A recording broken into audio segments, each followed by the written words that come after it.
আপনি? আমি এই গ্রামেরই একজন সাধারণ মানুষ। পপি, মেম সাহেবের জন্য এক গ্লাস গরম দুধ নিয়ে আয়। আনছি ভাইয়া। আপনাকে কি বলে যে ধন্যবাদ দেব? হয়েছে হয়েছে, এবার লক্ষ্মীমের মতো দুধটুকু খেয়ে নিন। তুমি? হ্যাঁ আমি। মানে ওনাকে চিনিস নাকি? হ্যাঁ, উনি ডাবের ডাবের গাছ? হ্যাঁ মানে ডাবের গাছ। ও বুঝেছি, ওনার জন্য ডাব আনতে হবে। এক্ষুনি নিয়ে আসছি, এক্ষুনি আপনার জন্য ডাব নিয়ে আসছি। খেয়ে নিন।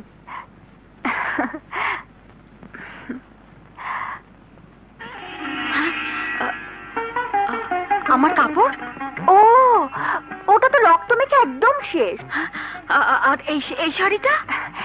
এটা ভাইয়া কিনেছে। ও বাহ,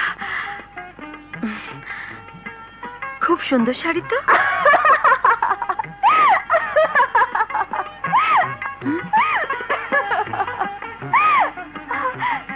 কি দেখছেন?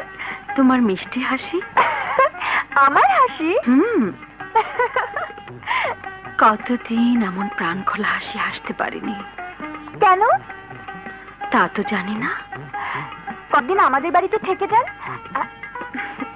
প্রাণ খুলে কেমন করে হাসতে হয় শিখিয়ে দেব। আপামনি, রহমত ভাই, ড্রাইভার কোথায়? গাড়ির কাছে। গাড়িটা মিস্ত্রি নিয়ে ঠিক করালাম। সবই ওই তারেক সাহেবই করলেন। তোমার জন্য ডাক্তার আনা, বাজার থেকে কাপড় আনা, গাড়ির জন্য মিস্ত্রি ডাকা। খুব ভালো মানুষ। তুমি এখন কেমন আছো আপামনি? চলো আমরা সোনাপুরে রওনা হই। হ্যাঁ, চলো। সোনাপুর যাবেন? এই রাতের বেলায়? হ্যাঁ। দিনের বেলাতে গর্তে পড়েছেন, আর রাতের বেলাতে নদীতে পড়বেন। ঠিক বলেছিস পপি। তুই ওনাদের রাতের খাওয়া দাওয়ার ব্যবস্থা কর। ঠিক আছে। আর এই ডাবগুলো মেম সাহেবকে কেটে দিস। আমি একটা কাজ সেরে আসি।